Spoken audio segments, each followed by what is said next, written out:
welcome to a Lady Well-Traveled podcast.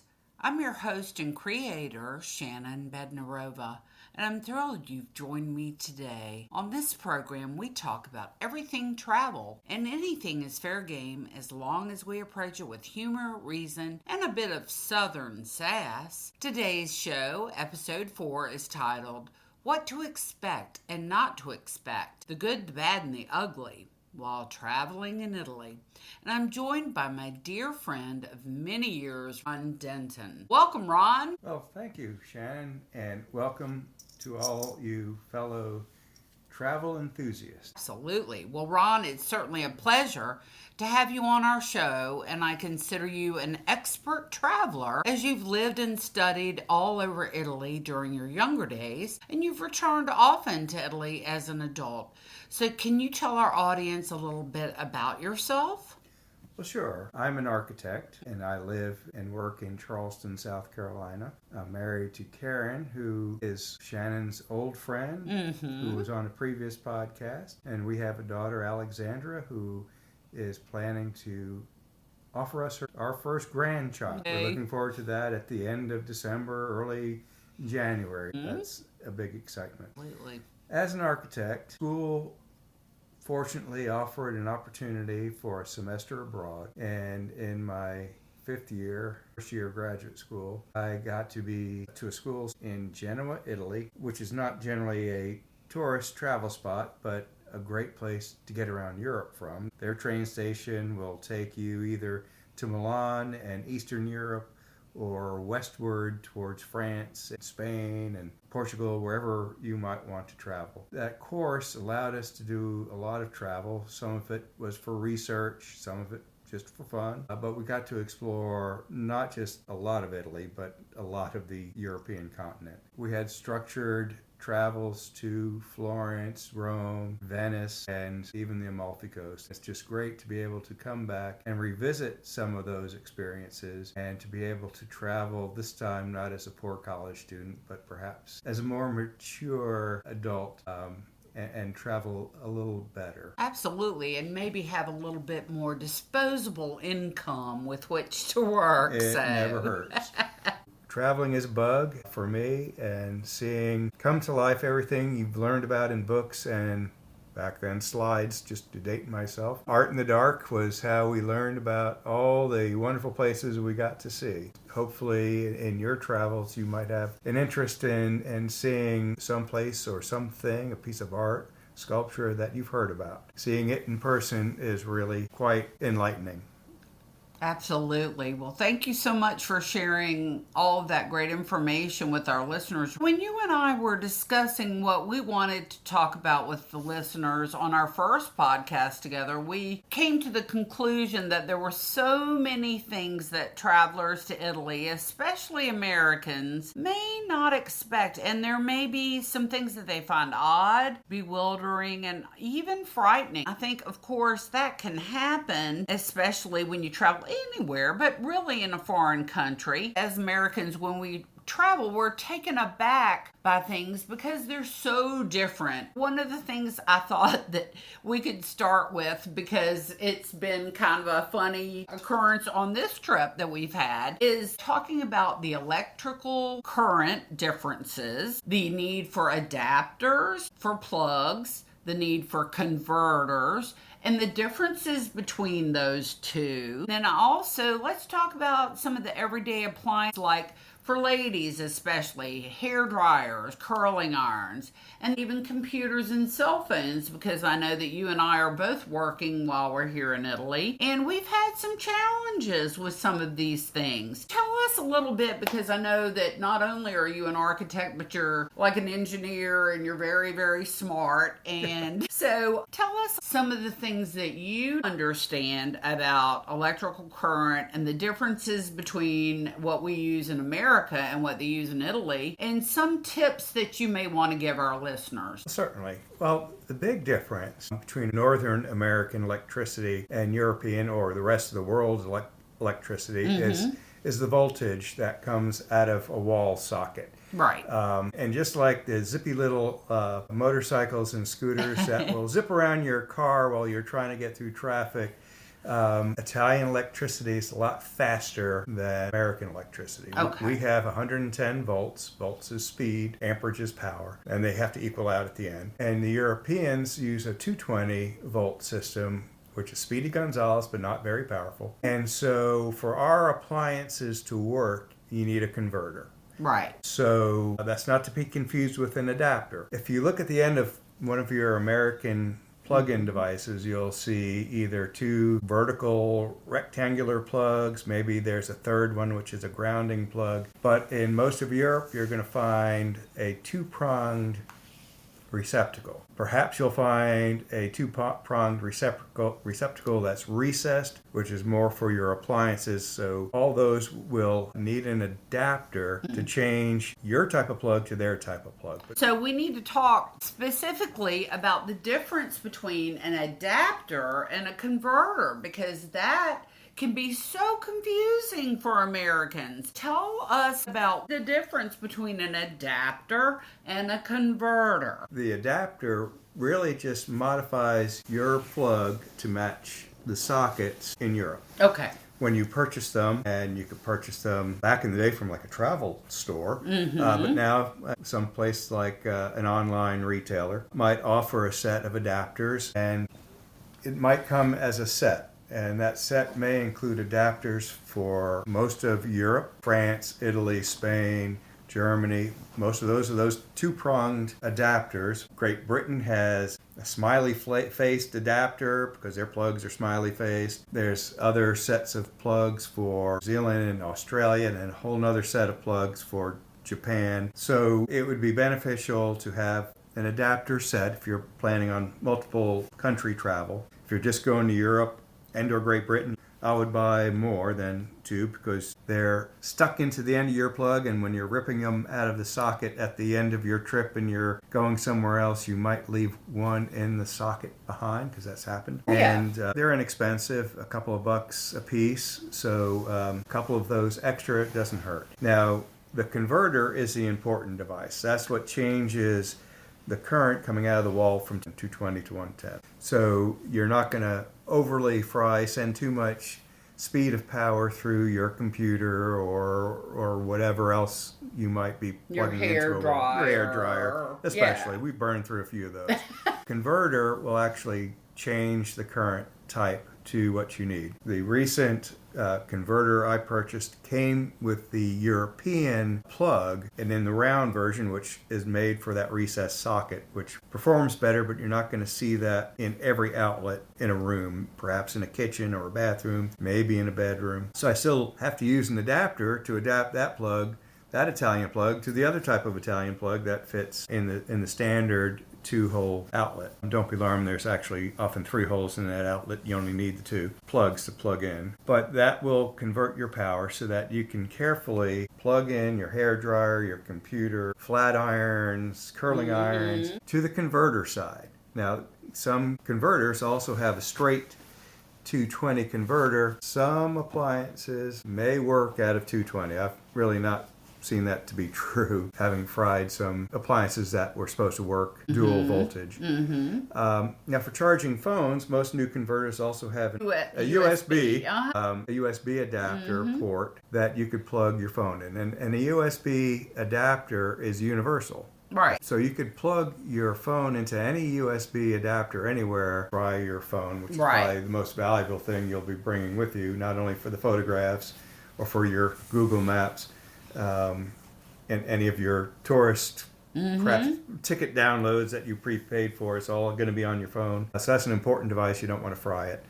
But the USB port is the safest way to charge your phone. Absolutely. Ron purchased a really neat device, and it's all in one. It's white. It's 7-inch by 3-inch white rectangle, and it has 3 large 3-prong plug ports that accept American plugs for your appliances. So like 2 of the ports are meant for hot or heavy load appliances like hair dryers, hair curling irons. If you have a high-powered computer, for example, you would want to plug into that. Then it has several USB ports on the side so that you can charge multiple phones at a time. You can charge your iPad. It's really, really a neat item.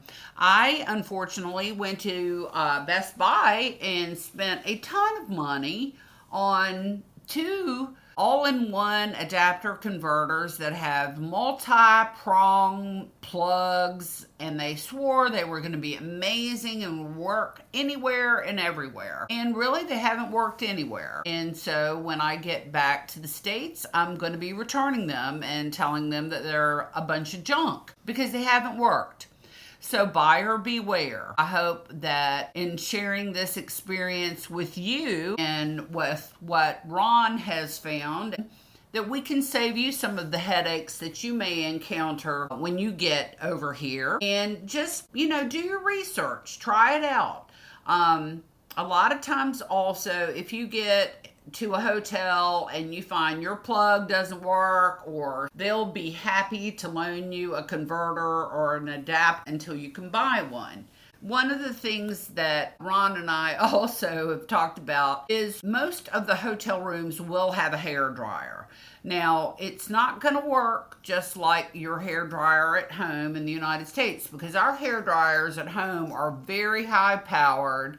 They blow very hot air, and the speed force with which they blow air is very high. Hair dryers in Europe are not like that in hotels. You can just expect that. But when you plug in your American hair dryer here in Europe and in Italy, for example, it's going to be slow.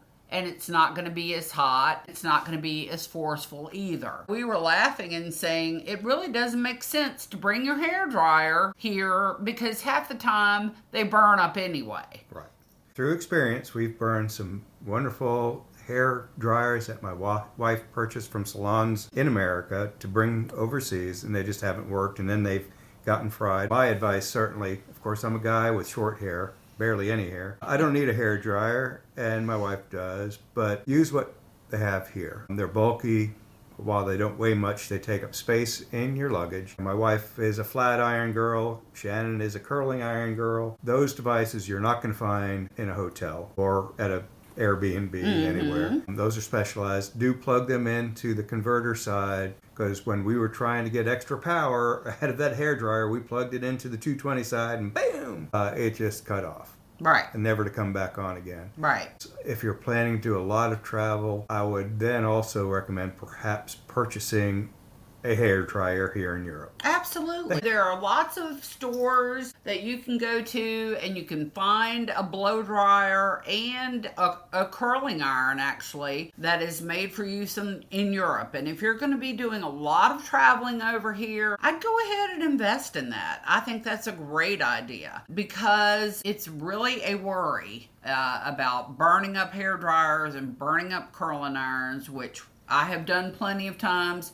Karen has done plenty of times. We're trying to save you time, money, and frustration as well. When you check into your hotel room and you come into your room, there's going to be a slot in the wall. Now, Ron, what's that slot in the wall for? So that slot, which is also your key to get into the room, is used to power the room. Right. So they're energy conservationists, and the idea is that when you leave the room, you'd obviously have to take your key with you, and that will cut off the TV you left on, the air conditioning that you left on, maybe the fan in the bathroom that you left on, and it conveniently cuts all that off for you. And when you come back into the room, you just insert the key into that slot, and then you might be able to power up some lights. But that's just one of the weird things about Italy. Motion sensor lights in hallways. Hallways, when you start entering them, you get off the hallway, you get to the top of a set of stairs, the hallway's dark. It's like, oh my goodness.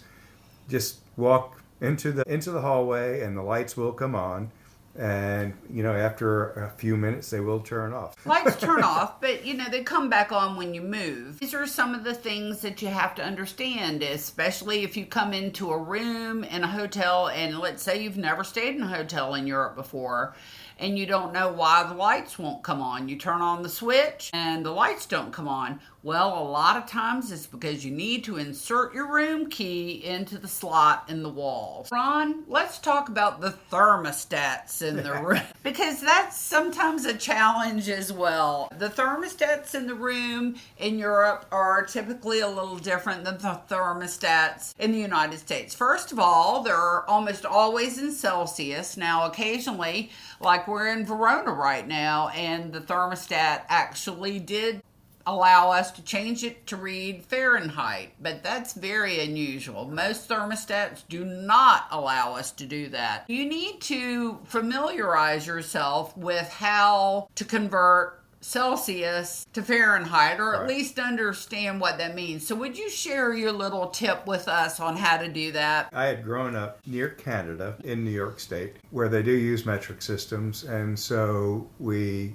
did see centigrade, Celsius temperatures and Fahrenheit simultaneously on weather stations and weather reports. This is also during the 70s energy crunch with Jimmy Carter, and in the wintertime 20 degrees Celsius was where you wanted to stick your thermostat, which is about 68 degrees. Mm-hmm. So the official formula for converting Celsius to Fahrenheit is 9/5 plus 32. Well, who has time to divide to do that math? So you take the Celsius times 2 plus 32, and that'll give you Fahrenheit. Close enough. But that being said, we're here in some warm weather. Right. And it can get hot and stuffy in some of these inner cities. You could have a challenge getting your thermostat set below 19, which still, I guess, is 38.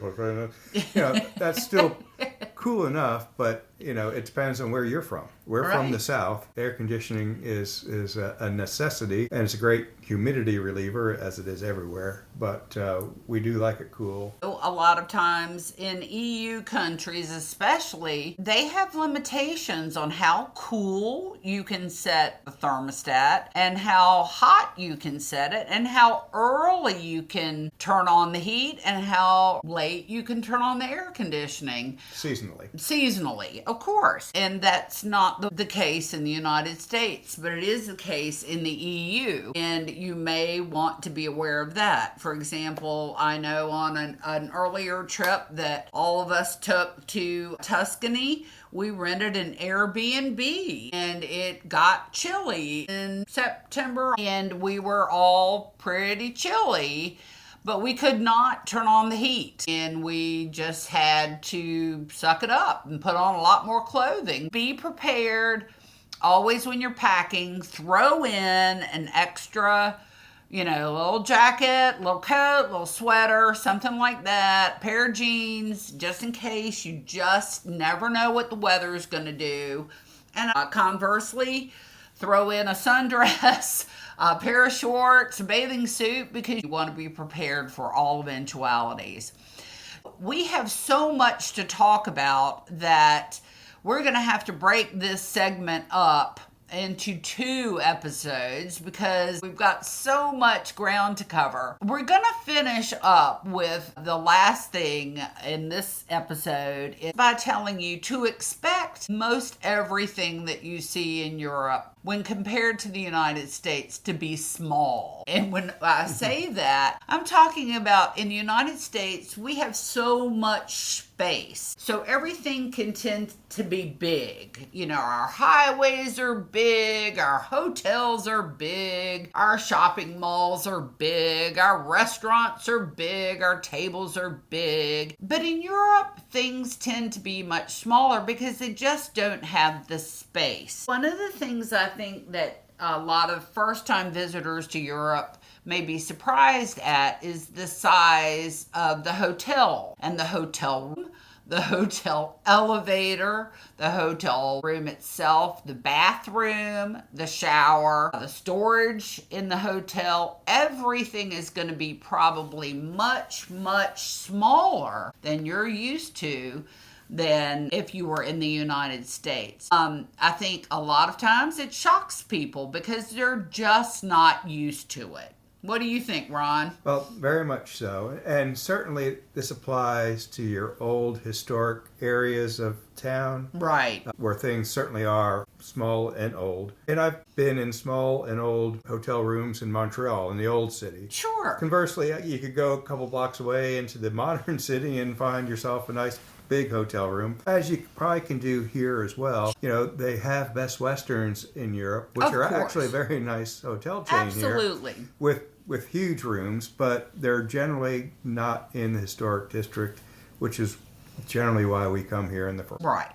And I think that's a great point that Ron is making. If you're flying to Italy for business and you're staying in a business type hotel, probably near the airport or conference center that's not in a historic district, it probably will be a lot more modern and cater to a business traveler. But if you're staying in a hotel that's right downtown in the old city, in the heart of the historic district, it's probably going to be much, much smaller. And just be prepared for a difference in size. The elevators, for example, might fit 1 or 2 people at most. It might fit 1 person with their luggage at most. They're not going to be the huge elevators that you're used to in the United States where you can fit 5 or 6 people in with all their luggage. That's just not the way it's going to be. Thank you so much for joining us today. And we're going to be back very, very soon with part 2 of what to expect and not to expect when traveling in Italy. Again, please join us on your favorite podcast and streaming platforms. Tell your friends and family about us. And remember, above all, that God made this beautiful, beautiful world just for you. So go out and see it as soon as you can. Thank you and God bless. Bye-bye.